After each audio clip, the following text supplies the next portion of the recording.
Good morning to all. आप सभी कैसे हैं? मैं उम्मीद करता हूँ आप सभी बहुत ही अच्छे होंगे। अब चलते हैं, हम लोग पढ़ाई की ओर चलते हैं और खास तौर पे आज की जो क्लासेज होने का है वो है स्टैटिस्टिक्स, और उसमें भी टॉपिक का हम लोग जो स्टार्ट करने वाले हैं उसमें होंगे स्टैटिस्टिक्स में relationship between mean, median and mode. आज हम लोग सिर्फ स्टडीज करेंगे मीन, मीडियन और मोड में कैसा रिलेशन है, उसका यदि कर्व बनाया जाए तो वो किस तरह से बनती है। तो चलते हैं, हम लोग जो आज डिस्कशन करने वाले हैं इसमें relationship between mean, median and mode पे फोकस करेंगे कि इन तीनों में कैसा रिलेशन है। तो सबसे पहले हम लोग चलते हैं कि यदि डेटा सिमेट्रिकल डिस्ट्रीब्यूशन हो तो कर्व कैसे बनेगा, ठीक ना। तो देखेंगे, सबसे पहले हम लोग कर्व की बात करेंगे। एक चीज और याद रखेंगे, इन तीनों में एक कार्ल पियर्सन जी ने एक फार्मूला बताया था कि मीन, मीडियन और मोड में कैसा रिलेशनशिप होता है, उसके लिए उन्होंने एक फार्मूला बताया था। तो ये याद रखेंगे, कार्ल पियर्सन का फार्मूला है, कार्ल पियर्सन जी बताए थे mode Z is equal to 3 median minus 2 mean. ठीक है, ये फार्मूला को आप आजीवन याद रखेंगे। यदि डायरेक्ट क्वेश्चंस आते हैं आपको बड़े बड़े एग्जामिनेशन में, अक्सर ये क्वेश्चन पूछता है Z is equal to 3 median minus 2 mean. ये फार्मूला होता है। इसी फार्मूला के इधर से उधर करके आप यदि 2 का वैल्यू दिया रहेगा तो तीसरा का आप फाइंड आउट कर सकते हो। कभी कभी ये भी पूछा जाता है Z is equal to 3 median minus 2 mean का फार्मूला किनके द्वारा बताया गया था। तो आप याद रखेंगे, कार्ल पियर्सन जी बताए थे। अब इसमें देखते हैं इसका जो कर्व होता है, जब ये सिमेट्रिकल डिस्ट्रीब्यूशन हो, स्क्यूड में अगर डिस्ट्रीब्यूशन हो, पॉजिटिव तो किस तरह होगा, नेगेटिव हो तो किस तरह होता है, इस तरह से हम लोग थोड़ा चलेंगे और उसके बाद कुछ प्रैक्टिकल क्वेश्चन को भी हम लोग सॉल्व करेंगे। तो देखिए, अगर मैं सिमेट्रिकल डिस्ट्रीब्यूशन की बात करूं, इसका मैं बात करूं सिमेट्रिकल डिस्ट्रीब्यूशन, सिमेट्रिकल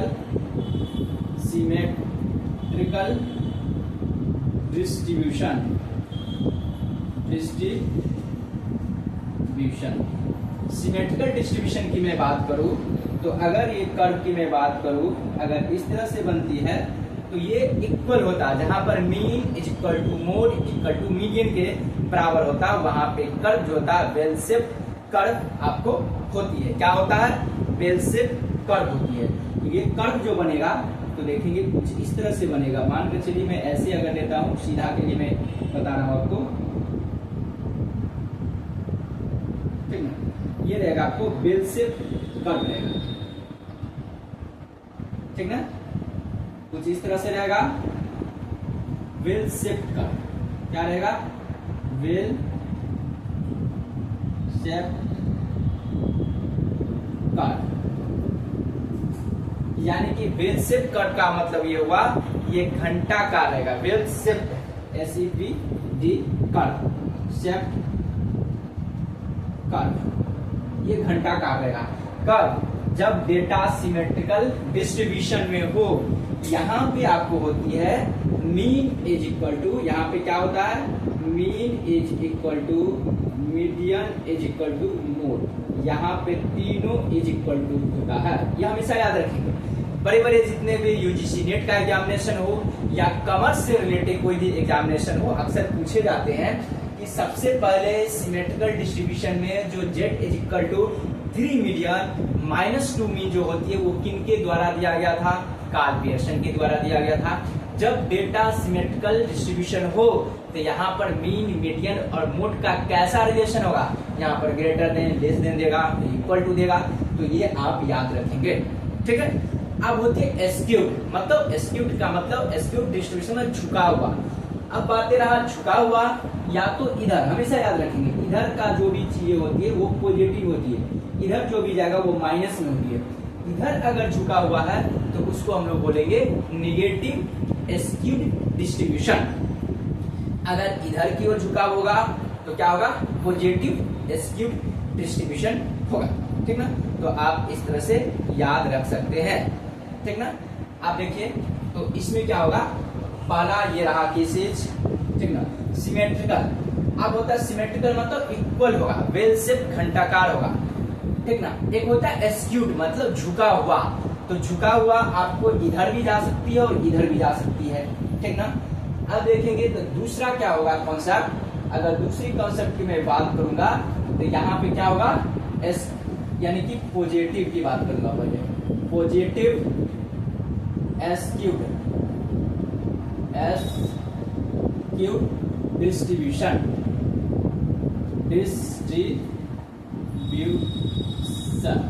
ठीक है, पॉजिटिव एस्क्यूड डिस्ट्रीब्यूशन।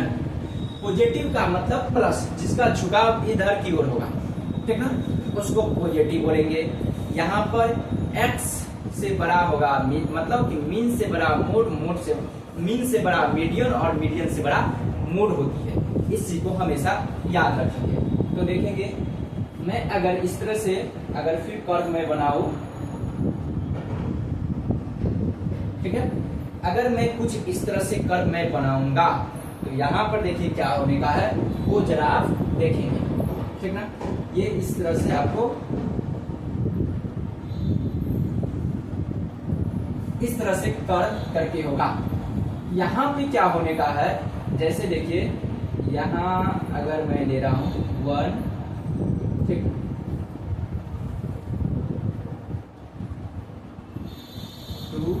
और ये सबसे ऊपर हुआ। ठीक है, इसका मतलब ये आपको मीन हुआ, ये आपको मीडियन हुआ और ये आपको जेड हुआ। इस सिचुएशन में क्या होने का है वो जरा देखेंगे कि यदि पॉजिटिव एस्क्यूड डिस्ट्रीब्यूशन होगा तो यहाँ पे देखेंगे मीन से बड़ा मीडियन है और मीडियन से बड़ा मोड है। इसका मतलब यहाँ पे जो रिलेशनशिप तीन का बीच बनता है, यहाँ मैं इस तरह लिखूंगा, x जो है, x क्या है आपको लेस देन है मीडियन से और मीडियन से ये है, मतलब कि x बार मतलब यानी कि मीन जो है वो क्या है, लेस देन है किससे, मीडियन से, ठीक ना, और मीडियन लेस देन है किससे, मोड से। इसका मतलब दैट मीन्स ये हुआ कि z is greater then m और ग्रेटर देन x। मतलब ये हुआ कि मीन से बड़ा मीडियन और मीडियन से बड़ा मोड है। इसलिए मैं यहाँ पे कर्व के माध्यम से आप लोग को रिप्रेजेंट कर रहा हूँ, क्योंकि यहाँ पे कर्व भी आपको ये दिखाई दे रहा है। हमेशा याद रखेंगे, किसी चीज को कॉन्सेप्ट के साथ यदि हम लोग समझते हैं तो मैं समझता हूँ वहां पे फॉर्मूला नहीं भूलेंगे। क्योंकि देखेंगे एसिमेट्रिकल डिस्ट्रीब्यूशन में क्या होती है, वेल शेप कर्व होती है। तो वेल शेप मतलब घंटाकार होगा, यहाँ पे आपको घंटा की तरफ बनेगा, घंटाकार होगा यानी कि उल्टा यू की तरफ बनेगा। इसका मतलब बीच में क्या होगा, मीडियन सबसे यहाँ पे और मीन सब इक्वल होते हैं आपस में आकर। ठीक है, अब देखेंगे तीसरा क्या होगा, एस्क्यूड में आपको एक पॉजिटिव और एक निगेटिव होगा। यहाँ पे मैं लिख सकता हूं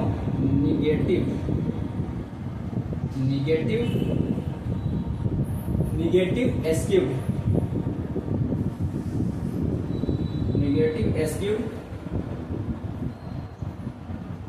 डिस्ट्रीब्यूशन।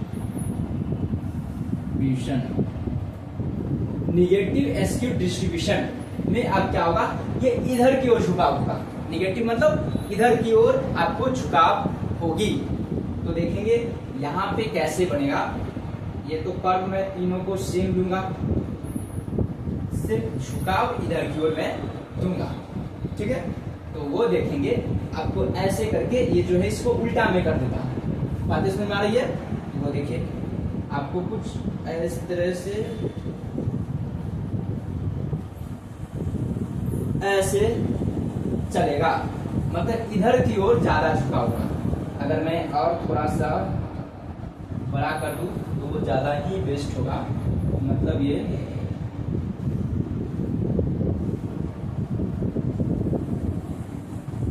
ठीक है, देखेंगे इधर की ओर ज्यादा झुका होगा। ठीक है, अब यहाँ पे क्या होगा, इधर से मैं लूंगा तो देखेंगे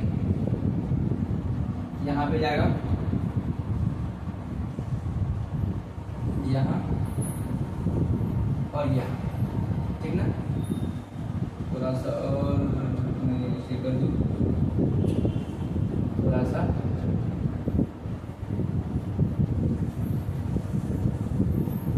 ठीक है। यहाँ पे क्या है आपको वो देखिए, आपको क्या रहा है, एक्स उल्टा आपको कर्व बनेगा, यानी कि आपको जो है एक्स से बड़ा ये है और इससे बड़ा ये हो जाएगा, ठीक ना। तो कुछ इस तरह से फॉर्मूला रहा। यहाँ पे मैंने लगता है कुछ उल्टा लिखा है, क्या मैंने उल्टा लिखा है, जेड एम और एक्स होता है, यहाँ पे उल्टा मैं कर दिया ना, यहाँ पर पॉजिटिव है ना, जेड एम और एक्स बार होगा, यहाँ उल्टा कर दिया, क्योंकि एक्स जो होगा वो यहाँ पे सबसे बड़ा होगा, ठीक ना। पॉजिटिव चला ना, ऐसे चलेगा। और यहाँ पे आपको क्या होगा वो जरा देखना है, ठीक ना। यहाँ पे आपको एक्स एम जेड होगा, एक्स एम और जेड होगा, ठीक ना। इस सिचुएशन में क्या होगा, एक्स लेस देन होगा, ठीक ना, यानी कि यहाँ पर रिलेशनशिप होगा x bar less than median और लेस देन जेड, ठीक है। इसका मतलब हो जाएगा z is greater than median और median is greater than mode. यहाँ पे कुछ इस तरह से फॉर्मूला आपको निकल के आएंगे।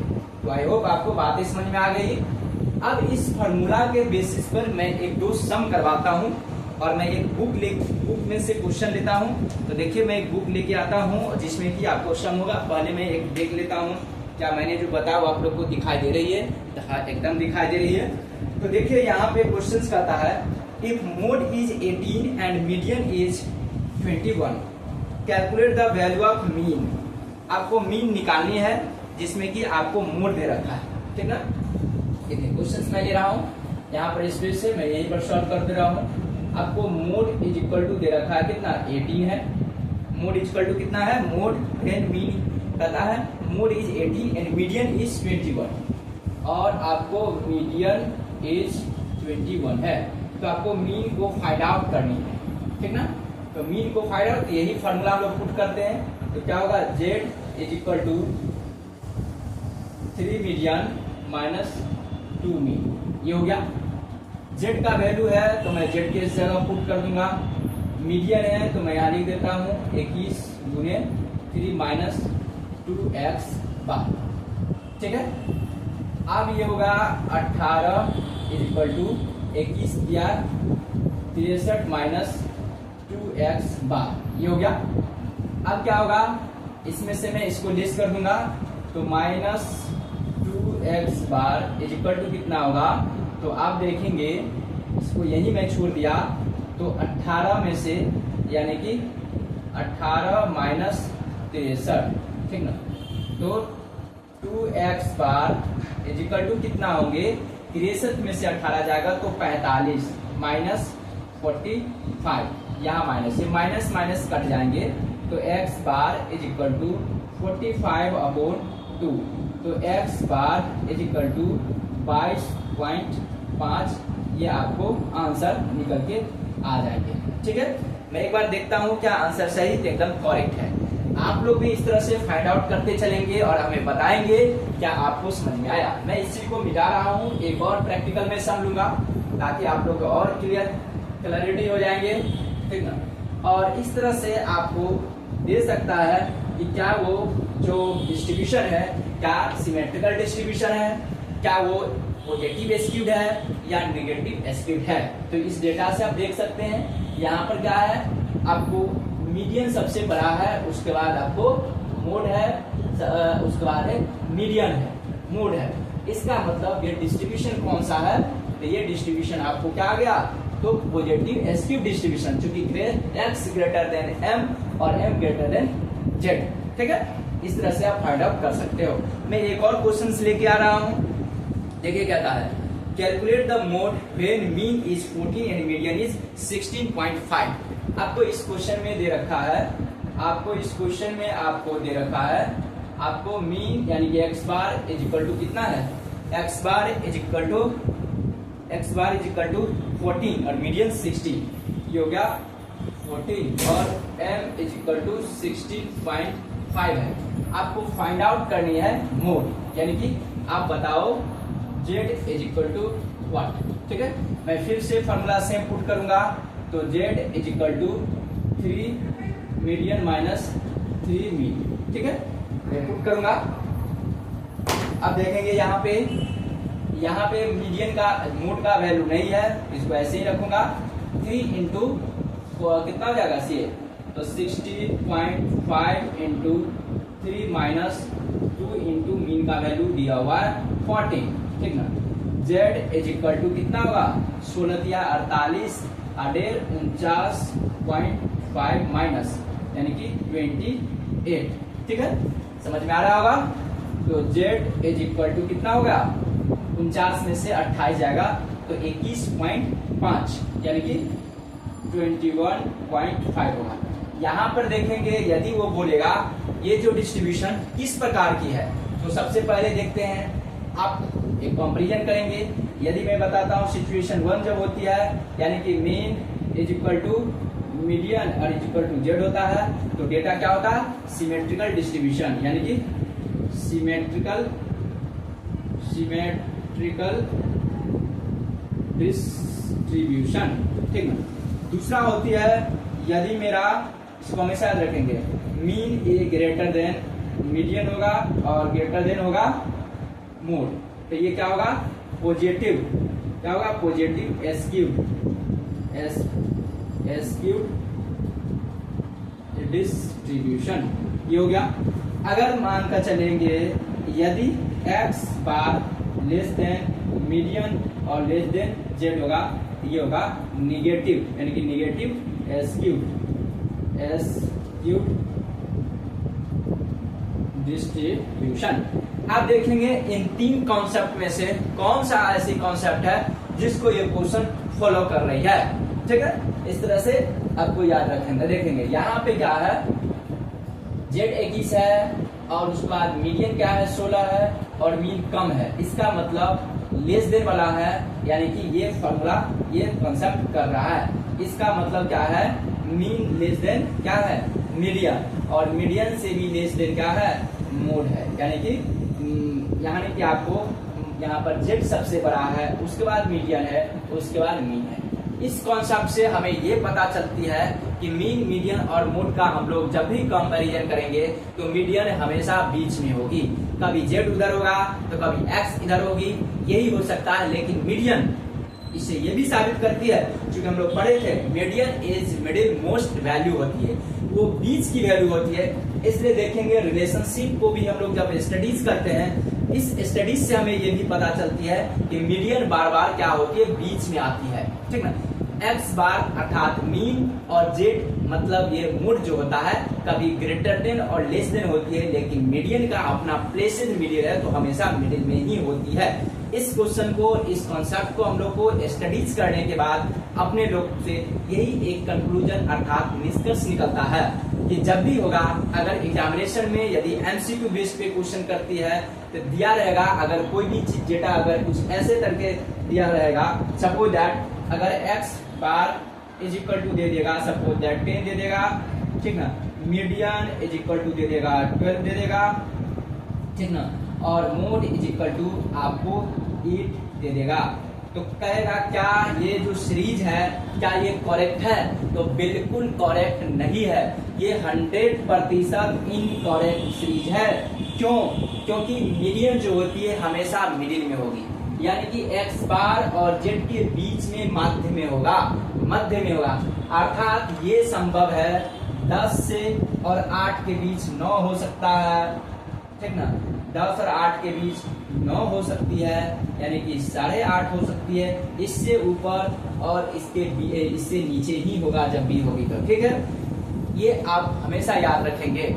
तो इससे हमें अपने आप को मीन, मीडियन और मोड की कॉन्सेप्ट समझ में आया। कभी भी इंटरव्यू में भी जाएंगे तो ऐसे क्वेश्चन पूछ करके फंसाया जा सकता है। इससे ये पता चलेगा कि क्या आपने मीन मीडियन मोड तो पढ़ा है और क्या आप एक अच्छे तरीके से स्टडीज किए या नहीं। तो ऐसे ही वीडियो के लिए हमारे चैनल से बने रहेंगे, सब्सक्राइब करेंगे। जो भी टैक्सेशन, स्टैटिस्टिक्स, इकोनॉमिक्स और अकाउंटेंसी से रिलेटेड टॉपिक होता है मैं अपने यूट्यूब के माध्यम से आप लोगों तक मैं पहुंचता हूं। Okay, bye bye, have a nice day.